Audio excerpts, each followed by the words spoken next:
O mga kalaro, welcome to our channel ha. So yun, di pa like dyan, like, subscribe. Saka pindutin yung notification bell button para updated kayo sa mga videos na ginagawa natin. Mag-comment na rin kayo ng kahit anong katanungan nyo para masagot ko kayo dyan.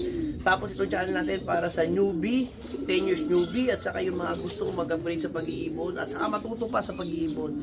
Saka doon sa mga kalaro natin, na mga walang time maglaro at gusto makinervyos at gusto makapanood ng video racing. Tutok lang kayo sa channel natin at alam ko maliligayahan kayo sa mga nangyayari at sigurado kasama kayo sa panalo o kaya sa panalo, dalawa lang yan, panalo sa panalo lang ha, wala tayong, yung iba wala yun, panalo lang ha. O dito kayo sa channel natin, so ipakikita ko lang sa inyo yung mga upgrades natin sa loop natin. So kapag ka tayo nag-iibon, sa akin normally talaga nagdadagdag puwersa tayo.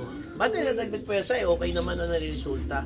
Maganda talaga kumukuha tayo ng pinapasok sa bloodline natin. So tayo kasi meron tayong baseline na tinatawag, itong ating PI line. So yung PI line natin, pamilya na siya eh. So pamilya na siya. Pinapasukan natin yan ng mga bagong bloodline. So nung mga true years, pinasok natin si PI line natin, pinasok natin si Palaspa, si PI line natin, pinasok natin Crack 52, Peter M. Lano, Godfather, pinasok natin yan. PI line natin, pinasok natin yung kay Sir Ume, Sarmiento. PI line, pinasok natin si NC Lo. Ganun tayo.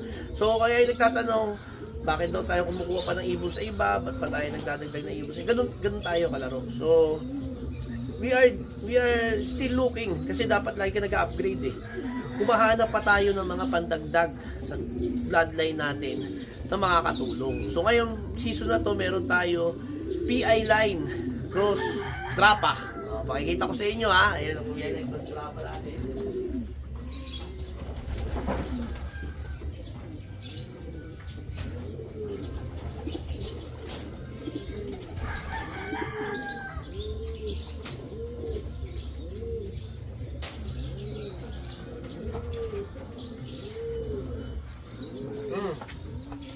Ito yung drapa galing kay Sir Russell mismo direct ayan may persuban pa niya yan, anak to ni Jinsei, complete locking BBCM drapa line sa kakross niyan, Tacloban winner din, yun ang pagkakasabi sa akin ayan. So pinilit natin dito yung malapot nating PI line para masubukan niya rin. Tapos ayan yun.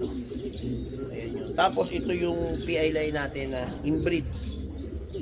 Yan o, PI line na inbreed. So, ito, kumuha tayo ng, ng drapa, ipapasok natin ngayon sa PI line natin. Ganun tayo mag-breed, mga kalaro, para mas matindi yung Vigor. So, itong PI line natin, nag-i-inbreed tayo ito.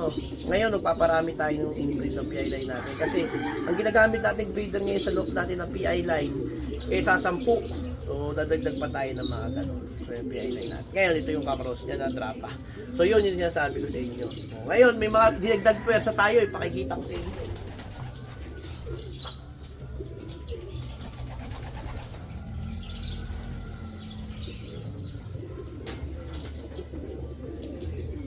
Ay, bago pala yung dagdag puwersa, pakikita ko muna sa inyo anak ng PI line drapa ko. Ito, pinaka-poster natin para makadami ako.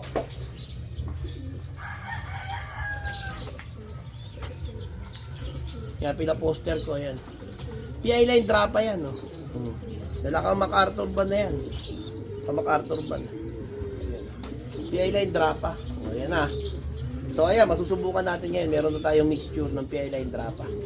Si Sir Russell, meron din siyang PI line drapa na ilalaban sa PHA.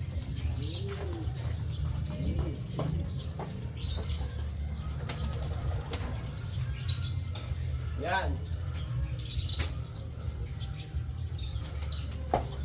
O ayan mga kalaro.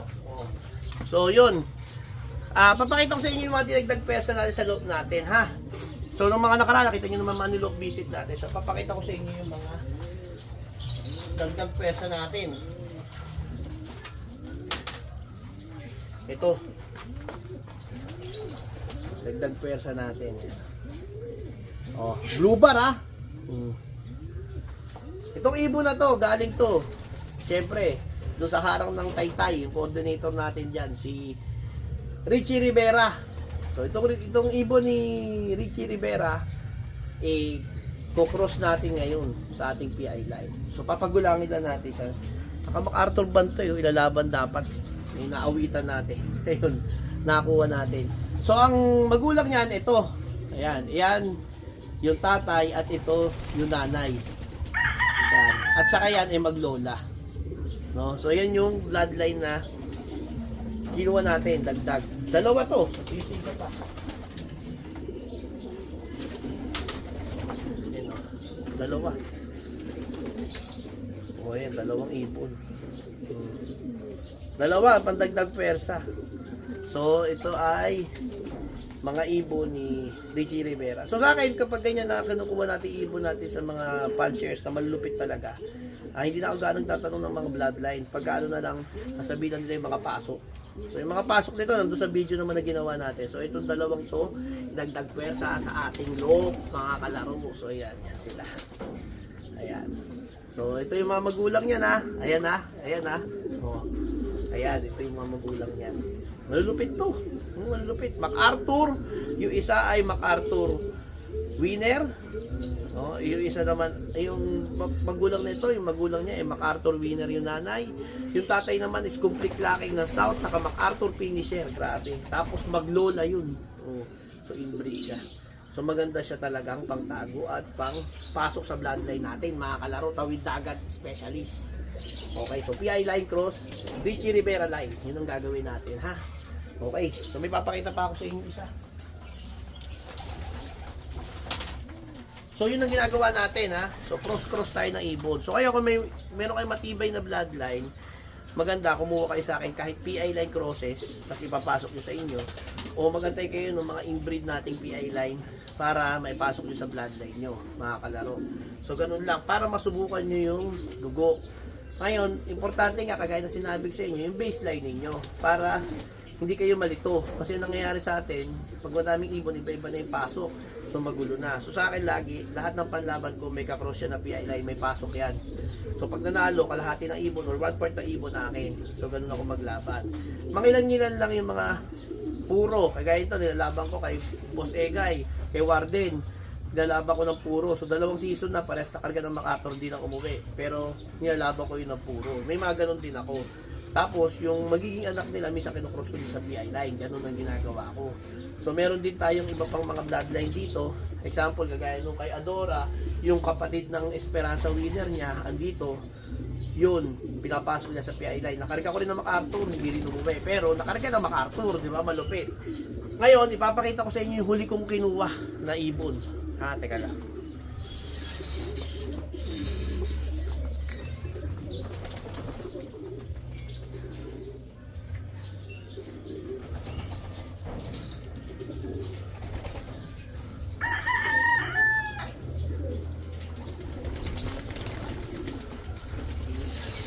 Ito, kalaro, blue bar din.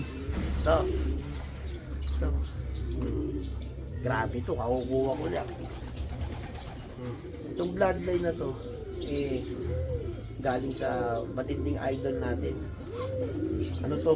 Lixang Cross TDB. So pag Lixang yan, mga taga Santolan, maraming Lixang yan. So galing to kay Idol RB Victorino. Ang bloodline nito, yun nga, TDB Cross Lixang. So ayan. Ngayon, ang pasok nito, ang nagawa naman itong bloodline na to, ito lang naman yung full sibling, ibig sabihin ng kapatid na buo ng nanay nung nanalo sa Alegre Wallow Place first overall, mga kalaro. So ito yung nanay nun. So si HBM Lop, yung first overall na nanalo ng 3M mahigit points sa Alegre, na siya lang yung, dalawa silang complete laki pero siya yung una nag-crack, ay nanalo ng ending kay RB Victorino ng isang hen. Nakapatid na buo nito. Yun ngayon yung ginawa niya, sino yung ginawa niya breeder? Yung nanganak yun ng panalo sa Alegre OLR. Ngayon, inuli yung isa pang kamag-anak na nakapasok sa Victoria Falls, naka 11 points. Nag-crack din ng mga final lap sa kamay bandulo. Hindi ko lang buong details, pero ganun din, nanalo din. Yun din ang ibon galing kay RB Victorino. So, kumuha tayo sa kanya ng full sibling nung nanay kay HBM. So, ayan. Possible hen, nakakatuwa naman possible hen. So ngayon, itong possible hen na to, if ever na maging hen talaga siya, ipapasok natin sa kak natin na PI9 na winner, o kaya ipapasok natin to dun kay Cleo, yung panalo natin ng Alegre OLR. Yung 84th place. May muntikan pala manalo, ha? O, disclaimer, ha? Baka mga basher natin. Muntikan manalo, 84th overall. Kalaban nun, 8,000 mahigit na birds. So, ito yun. Kalaro. O, ayan. So, ito, dagdag pwersa to, mga kalaro. Gandang ibon. O, pinuntahan pa natin ito doon sa dock niya, kinuha natin.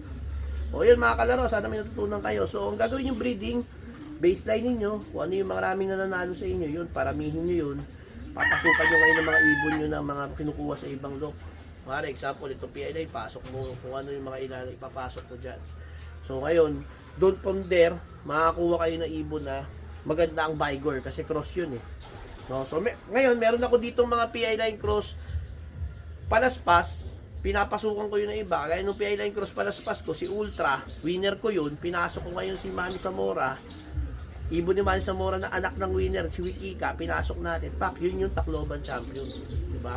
So, ganun lang. Kailangan gagawin nyo, meron kayong baseline na, pwede kayong mag 3-way cross, o kaya mag 2-way cross, ganun ang gawin nyo. Kasi kita nyo din, kahit kay Idol Luigi Lerona, 3-way cross siya. Diba? Andres Ong, Force to Win, Brandon Brook, saka yung Double Prisco. Yung tatlo lang pinapaikot-ikot niya. Tayo din naman, marami tayong bloodline dito iba, pero lagi tayong tatlong linya magkakasama. Okay na. Okay na. O, salamat. Subscribe lang. Bye.